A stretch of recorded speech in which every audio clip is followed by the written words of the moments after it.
So today we are going to visit one of the oldest dental clinic here around this area. So let's come and meet the doctor together. Yeah, hello doctor. Hi doctor, nice to meet you. Yes, hi. Hello. Yeah, hi, how are you doing today? What is problem? Okay, so doctor, I have this, my teeth is very sensitive. So yes, as you see here. Okay, so I just want to know what is the issue with this one and also how to take care with my teeth also. Cavities? Any cavities? No. No. No.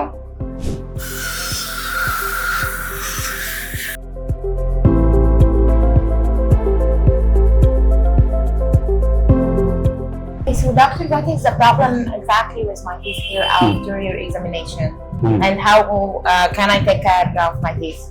Any mouthwash? Mouthwash? No. Garlic mouthwash. Shravani Dental Clinic, Sarnagar Post Office, Dr. Raju, dentist. వాళ్ళ గురించి చెప్తా ఏమేమి జాగ్రత్తలు తీసుకోవాలి, రోజుకి ఎన్నిసార్లు brush చేసుకోవాలి, morning చేసుకోవాలి, నైట్ తిని పడుకునే ముందు బ్రష్ చేసుకొని మౌత్ వాష్ తోని పుక్లికి చూమేసేయాలి, మళ్ళీ మార్నింగ్ లేవగానే మళ్ళీ బ్రష్ చేసుకోవాలి. ఫుడ్ ఏదంటే ఐస్ క్రీమ్లు స్వీట్లు ఎక్కువ తీసుకున్నా కూడా బ్రష్ చేసేసుకోవాలి. కంపల్సరీ 6 months ఒకసారి చెకప్ చేయించుకోవాలి. చిన్న చిన్న క్యావిటీస్ ఉంటే ఫిల్లింగ్ చేయించుకోవాలి. సిమెంట్ ఫిల్లింగ్, పర్మనెంట్ ఫిల్లింగ్, దాంట్లో కూడా టైప్స్ ఉంటాయి, చాలా టైప్స్ ఉంటాయి. లేదంటే రూట్ కెనాల్ ట్రీట్మెంట్, ఎక్స్ట్రాక్షన్ ఇవన్నీ ఉంటాయి. అందుకనే పళ్ళకు చాలా కేర్ తీసుకోవాలి. పళ్ళే కదా అని వదిలిపెట్టేస్తే చాలా ఇబ్బంది అవుతుంది. ఒక పన్ను పోతే ఎంతో లాస్ అయినట్టు.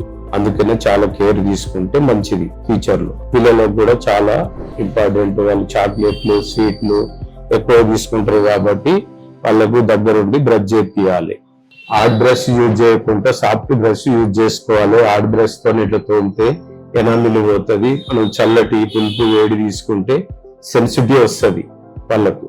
ఇంకోటి ఏంటంటే బ్రష్ కూడా 1 month తోటి చేంజ్ చేసుకోవాలి. కొత్త బ్రష్ తీసుకొని యూజ్ చేసుకోవాలి. Normal brush. ఆ బ్రష్ టెక్నిక్ కూడా ఉంటుంది. అప్పర్ టీత్ ఇట్లా చేస్తుండాలి, లోవర్ టీత్ పైకి చేస్తుండాలి.